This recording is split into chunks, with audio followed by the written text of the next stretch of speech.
Hey, Kelber and Mem here. Today we're going to check out the brand new Planar Ornament sets coming to version 3.7.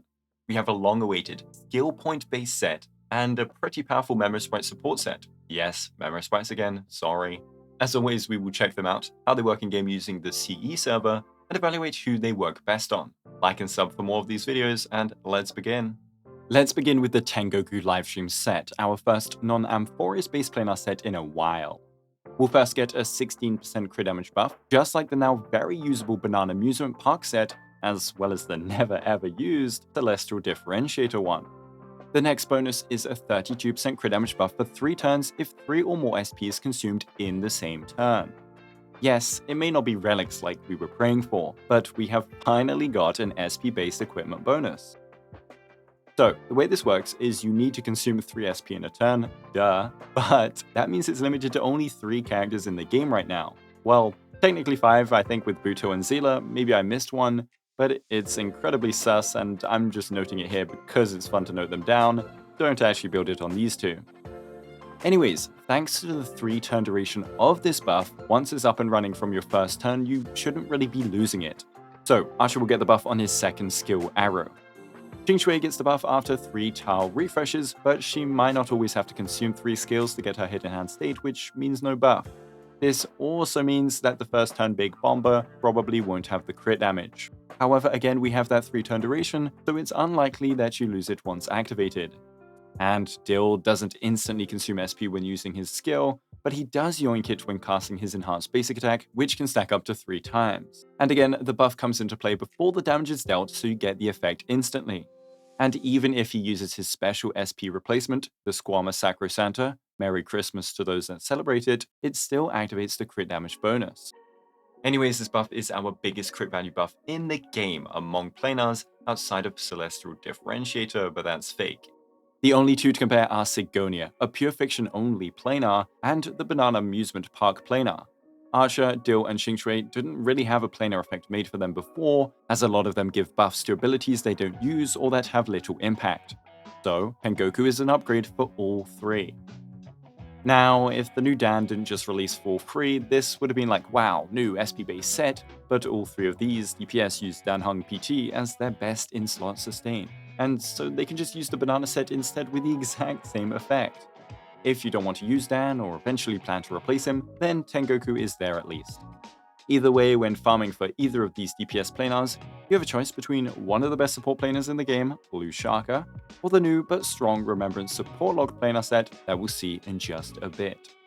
I wouldn't necessarily farm this for Dill and Xingxue unless you really love them, because whilst 48% crit damage is an upgrade to their previous gear, it won't save them. For Archer, I calculated a 3.5% increase over Rutilant when considering a standard build and a Sparkle team, which is nice but not game-changing. This increase is subject to your build though and could go higher. But to finish off the new planars of this year in HSR, what better way to end with Amphoreus, the Eternal Land? First off, an 8% crit rate buff for ourselves. This is useful for DPSy Remembrance, but they kinda all deal damage anyway, right? The second buff is very interesting though. While the wearer's memosprite is on the field, we get an 8% team-wide speed buff. This affects the wearer too, as well as any memosprites. Of course, they did limit this effect to just 1 in the team though, or else things might have got a little crazy. 8% team-wide speed is pretty powerful. I mean, we glazed the 10% from Raw May, and now we have a slightly weaker version in a planar effect. The speed, however, is not always going to help. 8% speed when not factored into a build or a breakpoint is just redundant. For example, going from 134 to 142 speed is rarely doing anything for you.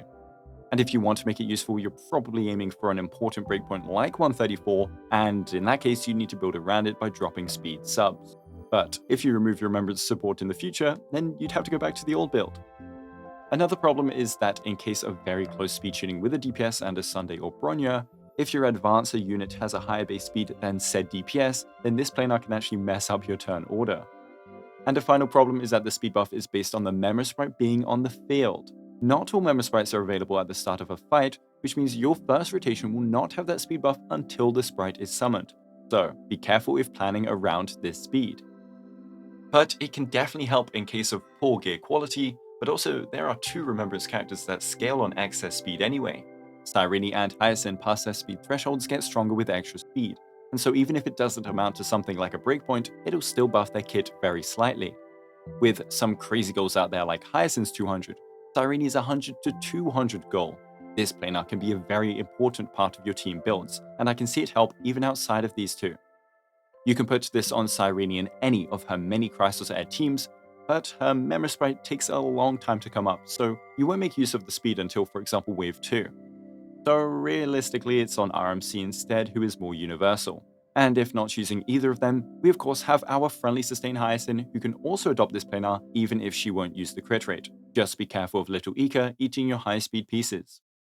Though at the end of the day, these three units won't necessarily need to use the new planar set, because as said before, speed isn't always going to do something.